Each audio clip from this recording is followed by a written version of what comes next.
Seconded, all in favor, please say aye. Aye. Opposed, abstained, motion carries. And I'll call for a motion to enter into public session. Second. Moving seconded, all those in favor, please say aye. Aye. Aye. Opposed, abstained, motion carries. Please stand for the pledge of the flag. Pledge allegiance to the flag of the United States of America and to the republic for which it stands, one nation, under God, indivisible, with liberty and justice for all.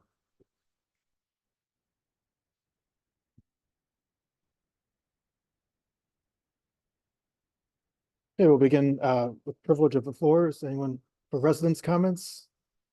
No? Okay, moving on to our consensus agenda items. Call for a motion to accept consensus agenda items 1 through 6 as presented. Second. It's been moved and seconded. All those in favor, please say aye. Opposed, abstained, motion carries. Call for a motion to accept the personnel items numbers 1 through 9 as presented. Make a motion. I'll second. Motion and seconded. All those in favor, please say aye. Opposed, abstained, motion carries. Moving to standing committee, we have a policy that's been presented. And I will call for a motion for the board to rescind policy 3421, Title IX and sex discrimination adopted November 20th of 2024, and adopt the updated policy 3421, which is Title IX and sex discrimination. Second. Motion seconded. All those in favor, please say aye. Opposed, abstained, motion carries. We have an external communication of fundraisers and events from the ER Parents Group. The action on that, correct?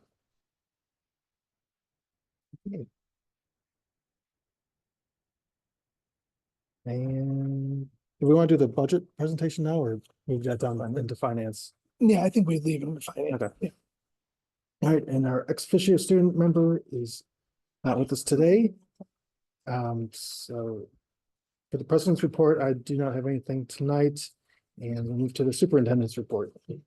Great, thank you. At the last board meeting, I talked a little bit about a concern that we had related to the New York Power Authority proposed rate increases.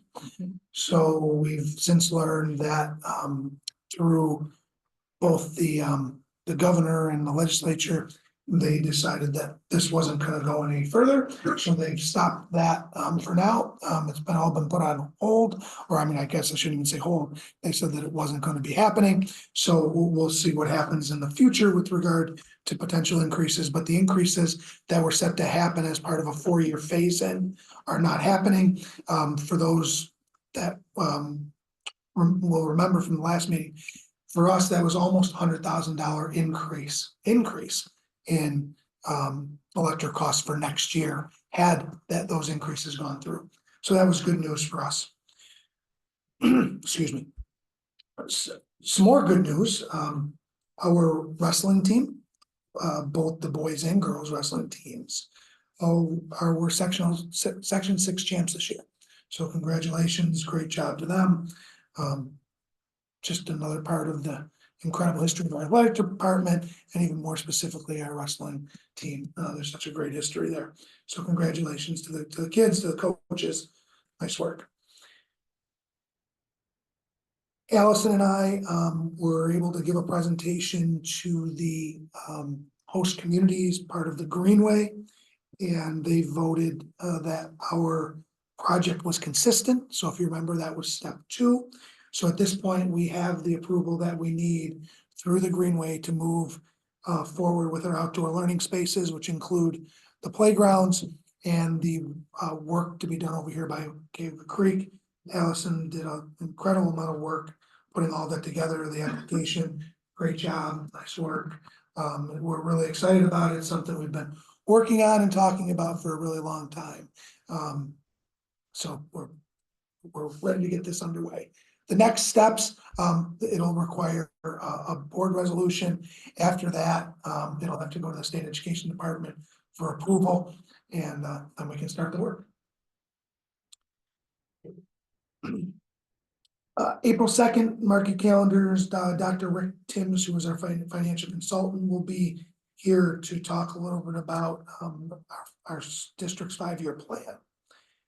And just as a note, for those on the audit committee, we're looking at a meeting on March 5th, correct, 5 o'clock? Yes.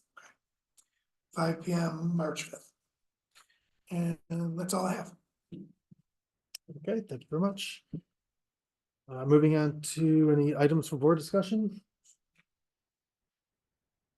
Any old business? Oh, I'm sorry. Getting ahead of myself. Reports to the board. Allison, the finance and the budget presentation. You're up.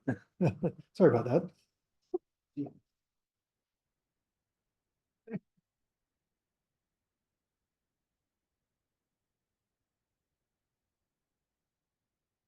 Well, thanks, everyone.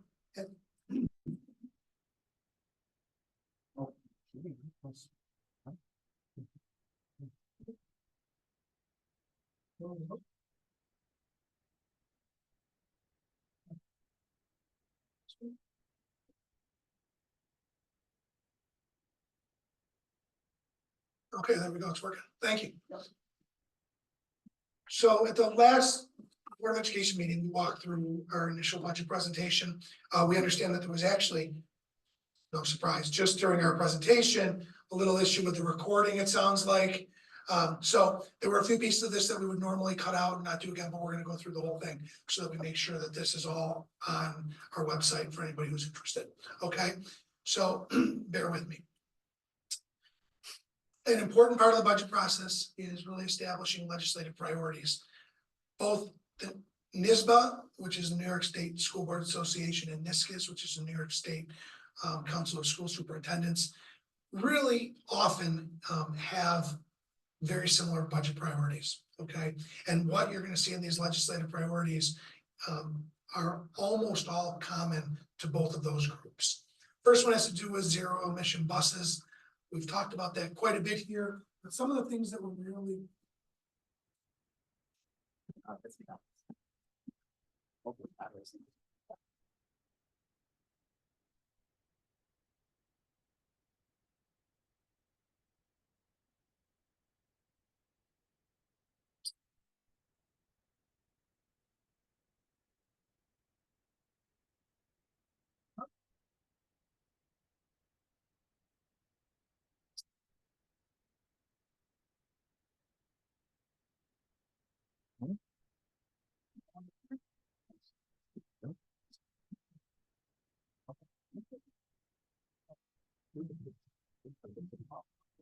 okay. Thank you. Much better. So we've talked about zero emission busing quite a bit at our meetings over the last few years. A couple of the important pieces of this to know. One is that we've asked the state to really fund the studies that have to be done by the districts right now. If you do it through BOCES, you get that aided. We have gone actually a little bit different direction to get it done a little bit quicker. But we would like the state to pick up the tab for that. Okay. It says revised 100% requirement. We know with all of the issues that places have had that have moved to the zero emission buses, that it doesn't work for some of the routes. The longer routes, it's not working in some cases. So our request is don't make it that 100% of them have to be electric. Okay, reduce that, maybe 75%, maybe 50%, but give some acknowledgement to the fact that it's not working for all of our runs. I will talk the last one there, utility company challenges. We know that we've talked about it quite a bit. We don't even know. When we get our survey back, we'll find out, which is coming soon, right? Hopefully soon. Okay. We don't believe that there's enough power that can even come into our district to electrify. the buses the way that they need to be. So that's an issue. Student health and mental health. This is something we talk about all the time. The one item on here that I would just touch on is the telehealth. There's so many opportunities today for telehealth, counseling for students. What we're asking for is pretty simple, and that is that the state finds a way to help us to reimburse us for that kind of work with our kids. It's very hard to find counselors. As far as student safety is concerned, our district has made this number one priority, of course, and I think most districts do. We've really put our money where our mouth is on this one. We spend money on our SROs, we spend money on our SSOs, we've spent money on so many different software pieces that are annual costs, not one-time costs. Well over $1 million we spend every year. There's no separate funding for this. Not even a portion of it is paid for by the state. And think about this for a minute. And I mean separately by the state, of course. Most of this is state funds, but we got no increases. So in the last decade, if we've spent $1 million that we weren't spending before, we've gotten zero extra dollars to deal with safety. Under school staffing and then civil service, the first one there, the 211 waiver, that's a big one for districts.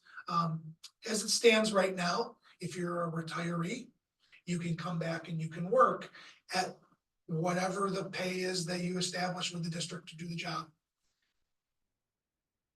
You need a waiver for that though. That waiver is set to expire. It doesn't look good for this waiver. It looks like it's not going to go through. The legislative process hasn't finished yet, but if it doesn't go through, that means if you hire a former teacher, the most they can make in a year working for you is $35,000 to do that work. It's going to be really hard to get them to probably come in for that amount. And there are places where, especially in specialty areas, where they can't find anybody else, so they're bringing back retirees to do this work. If they don't come back, are you going to have an uncertified teacher instead? Not a real good option.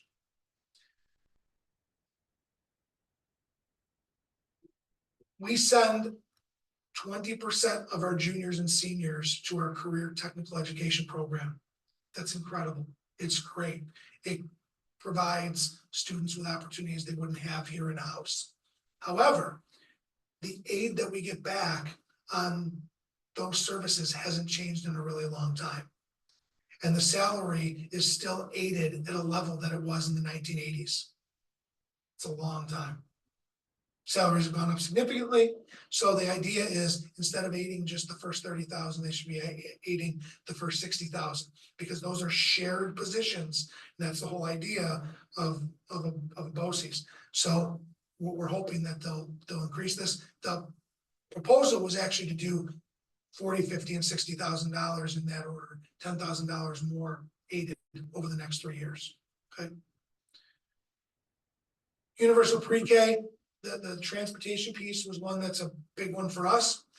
We have a pot of money that's put aside for universal pre-K. We never utilize all of our spaces.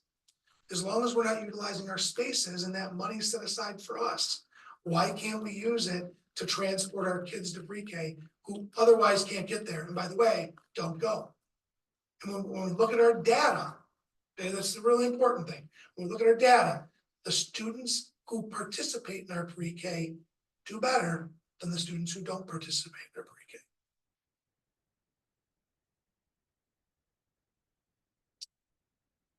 We haven't done capital outlay projects here for a while, so I won't comment on that. But support for ELL, excuse me.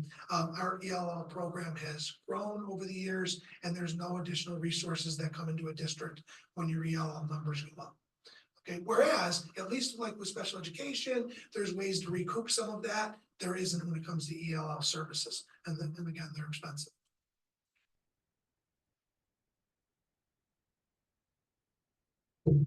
Yeah, I'm just reviewing Kathy Hochul's budget. Her proposal came in at a total of 37,365.42 million. In other words, 37,365,420,000. So these numbers are in millions. They came that way to me.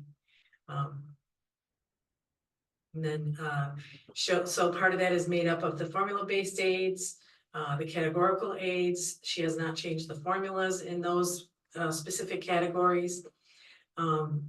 It's a 4.75% increase over the state budget for the, current year, sorry. This is our budget looking at Niagara Wheatfield specifically, so our foundation aid increased by just under 9% at $2.243 million increase. And going down, you can just see the expense-based aids. Those are those aids that you spend to get back, basically building aid, transportation aid, BOCES aid, high cost, private access costs, and special services aid, which we don't have. Instructional materials aid, again, those aids are also spend to receive, and those are based on pupil counts as part of their formulas. So some of those decreases may be due to a slight lower enrollment projection. And then at the bottom, you can see the total at just over $2.9 million increase total. Okay. Just one quick thing on the foundation aid, right? It's a significant increase. Here's why. They're using 2020 data now.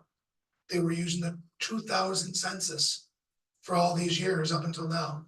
So as our district has changed, right, there was never an accounting for that. So that increase is because they're using the 2020 data, and they've used a few of the recommendations from the Rockefeller Foundation, who did the study on the foundation aid formula. They haven't incorporated all of those things. And again, really important to remember, this is the executive budget, the governor's budget. This is not the legislative budget. This is not where final numbers have landed. So we're hopeful that that number will stay where it is, but it may not. So again, just the expense driven aids, there's no formula changes proposed. And just going down, those include like the building aid, transportation aid. So when we buy buses, we get aided on those buses over a number of years. Same with building aid. When we do our capital projects, we get aided over a number of years based on our expenditures.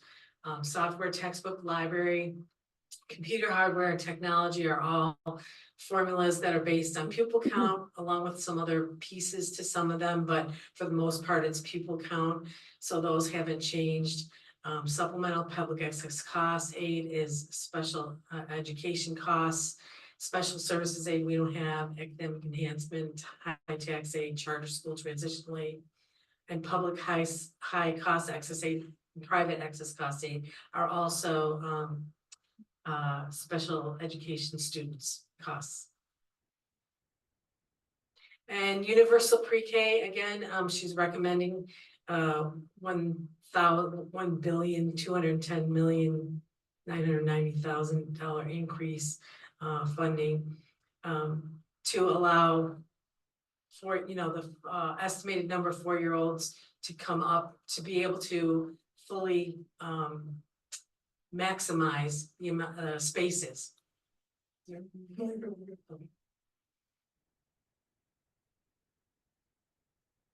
Again, this is just talking about preschool special education costs and those students that have special education needs that are in our preschool program and the funding for that. Universal free school meals. Again, this is just pushing to make sure that all schools have universal free meals. We currently, as a district, do offer free and reduced free meals for all students at this time.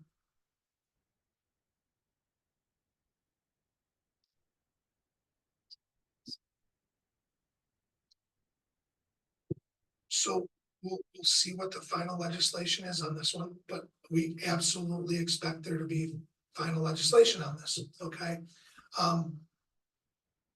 This really doesn't have much of an impact on our elementary schools, has less of an impact in our middle schools than in our high schools, because in our middle schools, currently they have to keep these in their locker.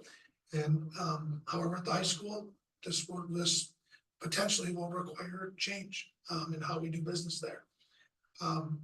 Districts are going to have to put together policies, so this is something that after the legislation takes place, we'll take a look at, our policy committee will take a look at, and we'll decide what it is that we, and then the board will, you know, vote on what they want this to look like for our district. There's certainly flexibility.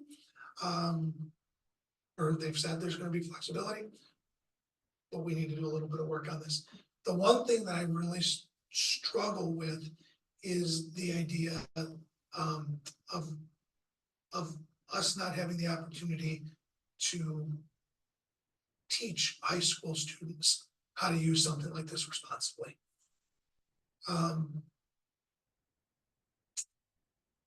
I don't know how many of you use your phones for your calendars. I don't know how many of you use your phones for reminders.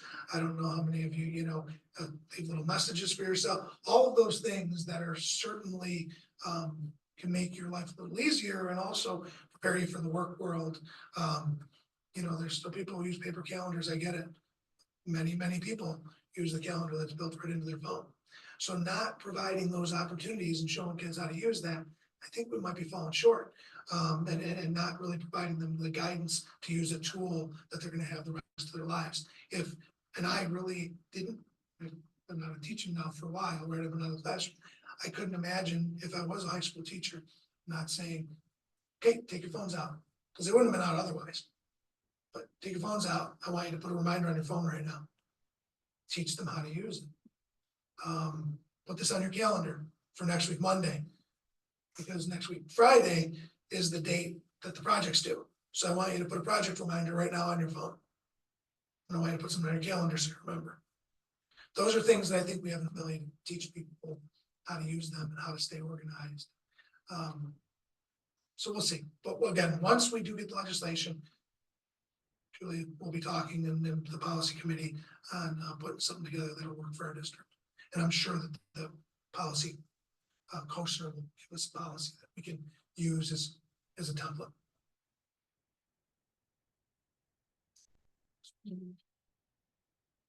Okay, the first one on there, I just want to talk for a minute about College and High School Opportunity Fund. Our BOCES is looking at a P-TECH program. A P-TECH program offers opportunities for students as early as 8th grade who may not really be doing well and enjoy the traditional academic environment. It allows them to get into programs, and there's so many different types of P-TECH programs that you can create that gives those kids focus, gives them an opportunity. They start that program in 8th grade, they finish as seniors, sometimes 1 year after their senior, and they walk out with a 2-year degree. There's a number of BOCES in our area, Erie 2, Erie 1. They have P-TECH programs. Erie 1 has multiple P-TECH programs, 2 or 3 now. It's something that I know our BOCES is now interested in. I've been interested in the program for a long time. Even if it's only a few kids from your district who would take part in this shared BOCES experience, for those kids, it might mean the difference between making it to a graduation and not. And so there's some real benefits to P-TECH programs. There's other parts of that funding, but that's the one piece I wanted to touch on. And the charter school tuition, she's proposing to continue the basic tuition reimbursement program along with reimbursing a portion of the tuition costs, generally at $1,000 per pupil. We do have 1 or 2 kids that go to the charter school locally here. So this proposal is where she's recommending that payment on A claims that are prior year not be made. So this may happen at times if you're filing your annual reports and there was an error and you have to go back and make a correction. She's making a recommendation to not pay those claims, basically. I wish it was the same for New York State, because there's many times where they make mistakes and owe us money, but they don't pay us for years and years. We do eventually get it, but it takes years to get it, and it gets paid over years usually. So this is our tax cap levy worksheet. I'll go down through it quickly. It starts, the formula starts with the prior year levy, which is at the top, $37,266,554, which is what we levy for the current school year, and I'm sorry, that's wrong. It's the 24-25 year up there. Just realized I forgot to change that. The tax-based growth factor is provided by New York State. That's at 1.0111. And then you add to that your base year pilots in the current school year, subtract out any capital expenditures net of aid in the current school year, multiply that by an allowable levy growth factor based on CPI. Again, that's provided by the state. And then you take that and you subtract out any pilots you expect to receive in the forthcoming year and any available carryover that's allowed. And you get a tax levy limit before your exclusions, which you see there is $36,860,034. And then we had exclusions for our capital expenditures, net of aid of just over $646,000, which brings our levy limit plus exclusions to $37,506,701, which is a 0.64% increase over prior years. So it's like 200, whatever it is, 240-some $1,000 difference. So that's what we would get if you were to go to the maximum levy, $240,000. Is there any questions?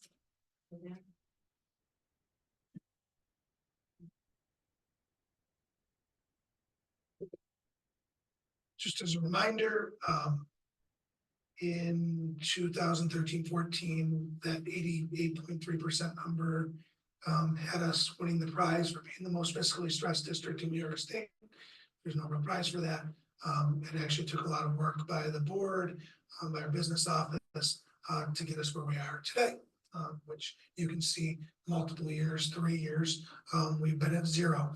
I don't even know how we get at zero. It doesn't seem like it makes sense to me because we have such an outstanding liability that we have to front the money for with regard to Tuscarora Nation School.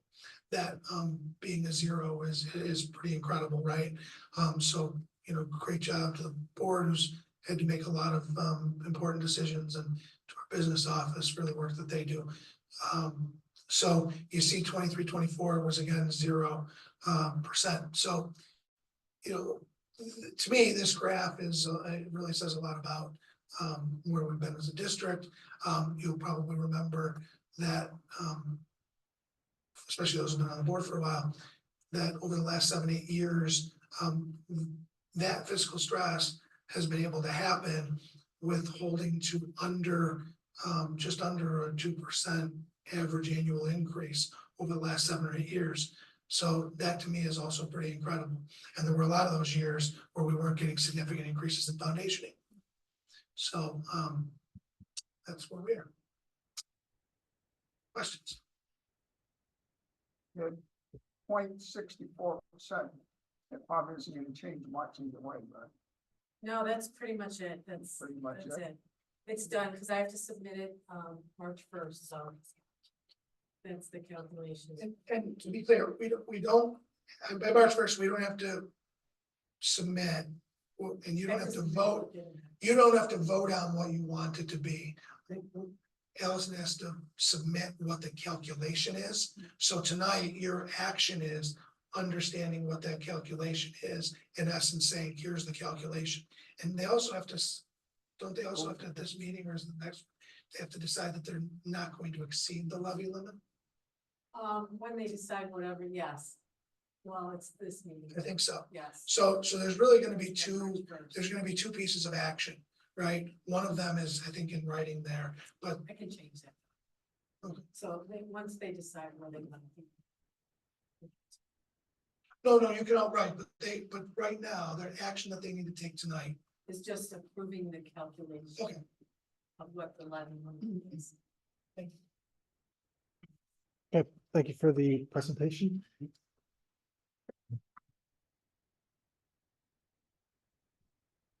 So I'll call for a motion to approve the calculation, correct? Make a motion. I'll second it. It's been moved and seconded. All those in favor, please say aye. Aye. Opposed? Motion carries. And then secondly, so the recommendation would be to not go above the tax cap? It sounds like you don't need to do that tonight? Oh, that's not tonight, Okay, so just the first piece tonight. there you Okay, go. very good. Okay, then moving on. Already called for items for board discussion and old and new business, and there's none, correct? Okay. Public comments? No? Okay, any board member comments tonight? All right, with that, I will call for a motion to adjourn.